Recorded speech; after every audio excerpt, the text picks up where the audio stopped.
I always like to remind people that I often say a lot about inquiry, but I don't often put conscious light that what I'm talking about is the inquiry doesn't start until you're resting in silence deeply.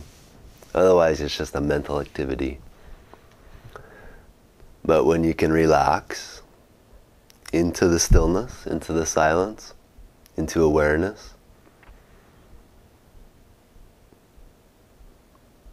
just giving yourself the moment to just sink into your body, to sink into your breath, to sink into awareness.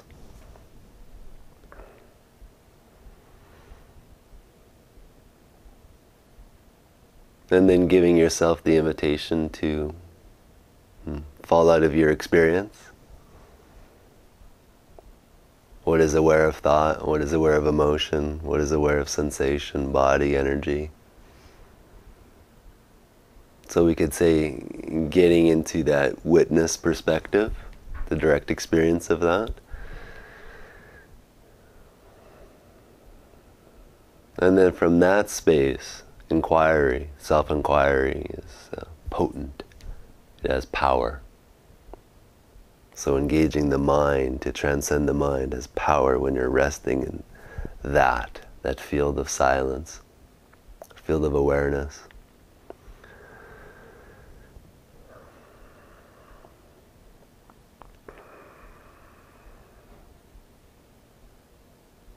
And of course it needs to be remembered that true inquiry, self-inquiry, it doesn't have a conceptual answer. The mind will give us answers to the question, who am I, what am I?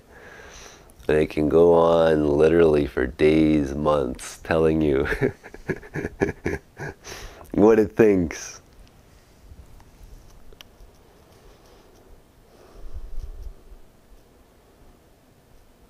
And if you've never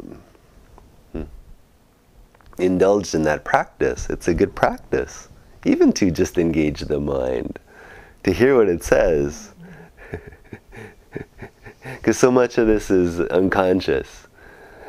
So even when we let the mind just kind of spin, and it's like, okay, well, I am a man, I am, my roles, my conditioning, my traumas, my wounds, my personality, all these things. So there can be a usefulness to just kind of seeing the patterns that arise when the mind tells us who we are. There it is again. But the quicker we can get bored of that, the better.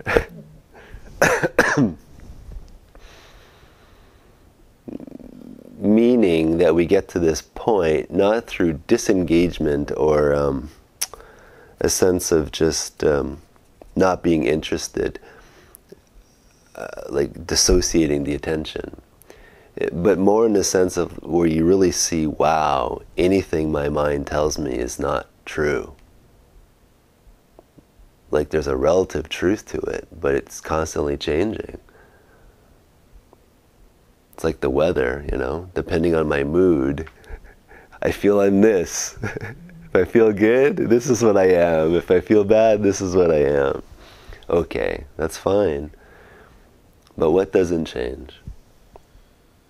And this is a course where when we start resting in that field of stillness, the field of awareness, that's where we can start to directly experience the real, the changeless.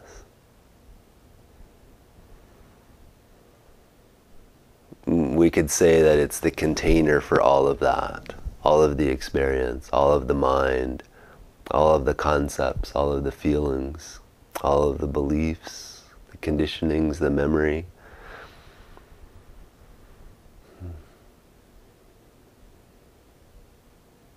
The energy, the good experiences, the bad experiences, the spiritual experiences, the awakening experiences.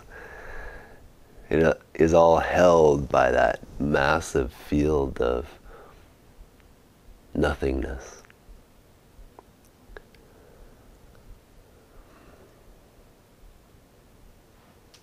And so I often like to say with inquiry, self-inquiry, which at its basis, at its root, is the question, who am I or what am I? But it doesn't have to be those questions. Anything that engages identity. What is the I? What is stillness? What is always here? What is suchness? What is the witness? We can use any quality of the infinite.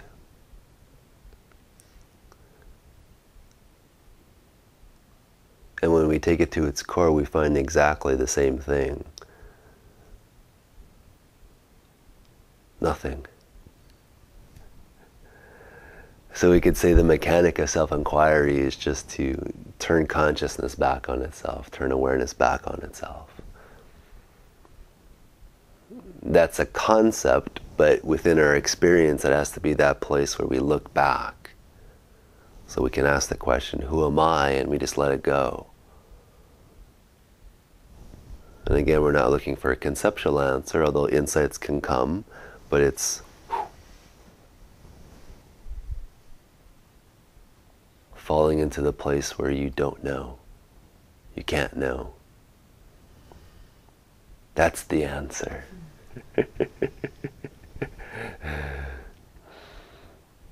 So when we begin to touch that and be able to abide as that, when something in us knows, oh, okay, now I get it. I'm not my mind, I'm not my concepts, I'm not my experience. It would be more true to say I am awareness. I am consciousness. I am nothing.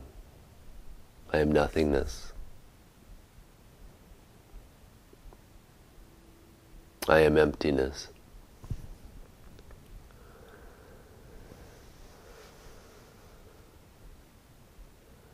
That's where the inquiry can begin to change gears, we can say, and be a little bit more fluid. Until we get a clear glimpse of that, things like effort and will and force and just kind of asking the question, who am I, who am I, who am I? Doing a lot of sitting, a lot of technique, a lot of practice can be useful to punch us out of the mind, back into awareness. But once we're in awareness, what I'm talking about, the shifting of the gears, is where that inquiry now begins to be curious about, well, what is that thing that I woke out of? What is that thing called mind? What is thought? I'm recognizing that I'm not thought, but what is thought? I'm recognizing I'm not the body, but what is the body? I recognize I'm not the emotions, but what is emotion? What is form? What is the world? And that's the shifting of the gears. It's that awareness that's found its freedom and its true identity beyond form is attempting to find itself in and as form.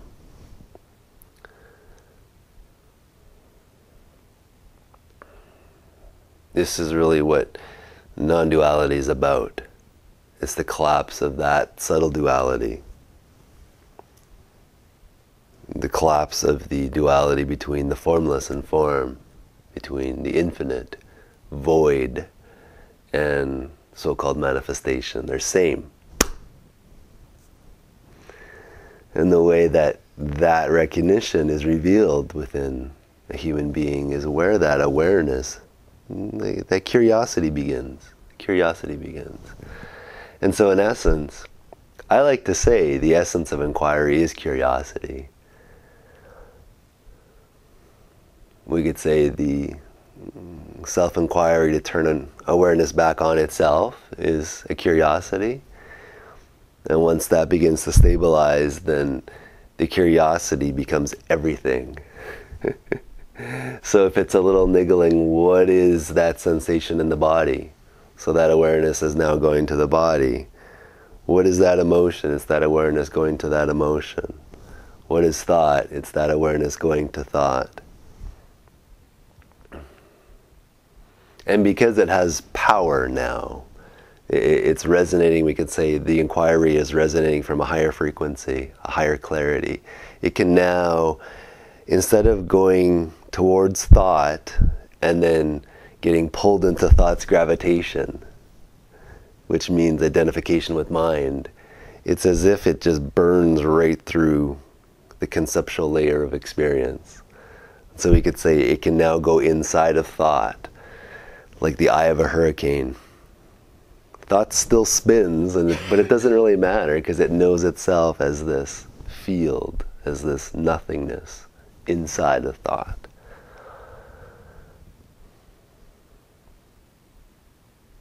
Likewise, emotion, which is, we could say it's the same gravitational field, but it's a stronger force. It goes from a class 1 hurricane to a class 2. It has more stickiness. This is what I often, the embodiment process, I often describe it as penetrating thought, penetrating down into emotion, into the heart. It's the field, it's not the mind. And likewise, it drops into the heart, it drops into the center of emotion. And then likewise, it can drop even deeper. We could say into the body, into sensation, into the core clamping of the root chakra. Even when there's no content, what we'll find eventually is usually kind of when our awakening, our embodiment kind of gets down to that core level, the lower chakras we could say, that's where all the hidden traumas are. So all the locked, repressed emotions, the locked, repressed traumas. And so the awareness goes into those areas, loosens them up. And so part of the inquiry is just allowing that to unfold, allowing the emotions to unfreeze and flow through. Unfreeze and flow through.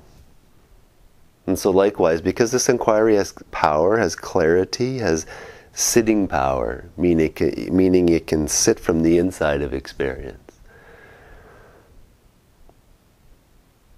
And because it sees through thought, it's not really interested in the story anymore. Even when really core contractions break off and melt and unfreeze, and there's very traumatic energies, intense fear, intense rage, even when those arise, it's like, well, I've seen through thought, so I'm not really interested in analyzing, so I just let that happen. Likewise, emotions, I'm not really interested in indulging in the negativity and, oh, poor me, and look what happened. And I'm not saying that's not useful and necessary, but I'm saying there comes a point where it's just emotion. Whether it's medium strength or maximum strength. Of course, we have to take care of ourselves if it's overwhelming for us, if there's emotions that are so overwhelming that they're completely destabilizing our lives. Absolutely. Work with somebody who knows how to navigate through these areas, to desensitize the system, to reintegrate some of these emotions and energies. But at a certain point, that space is able to just allow.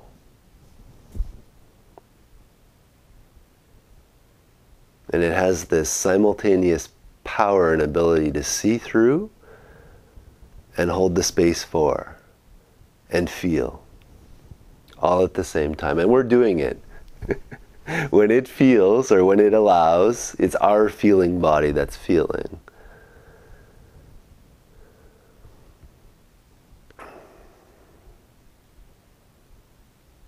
And so that natural inquiry, that curiosity, it keeps going deeper and deeper and deeper and deeper. And then eventually we could say it just drops right to the core. It drops in and through experience. It's found its freedom up and out as formless transcendent awareness. And then the awareness drills through the experience and goes right to the core of the ego structure, in and through. And as it's going in and through, it's not looping in thought.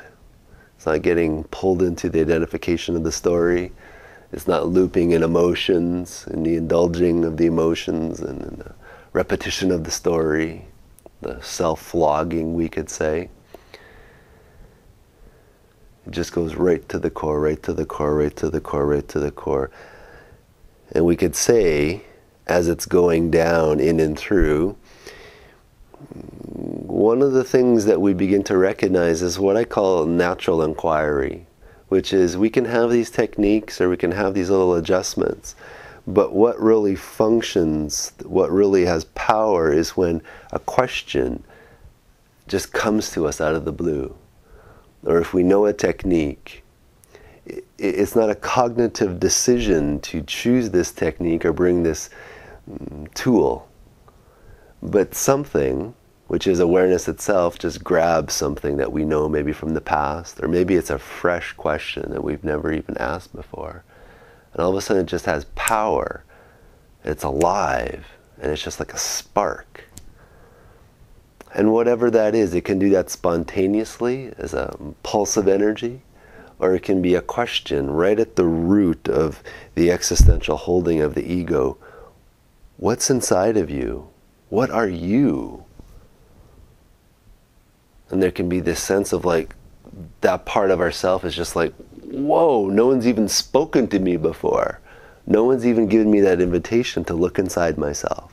I've been so scared for so long. But oh, somehow I feel safe in your presence, the presence of you as awareness. It feels lovingly held. And so in that safety, it looks innocently. What it thinks is if I look inside, I'm going to find hell. Or it might even have a concept, if I look inside, I'm going to find nothing. And I'm going to be empty, and that's horrible. But when it actually looks with its whole being,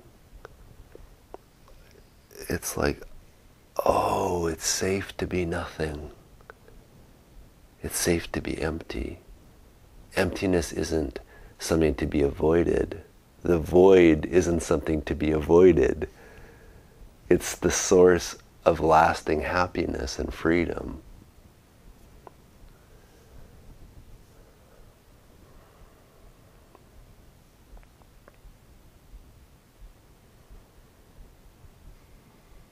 And when these parts in ourselves see that, it's so beautiful. There's such a compassion comes. And part of the compassion is how you see how your own mind has resisted freedom for so long. And it has a good story of why that is. But when it finally, through grace, for whatever reason, looks in a very deep level,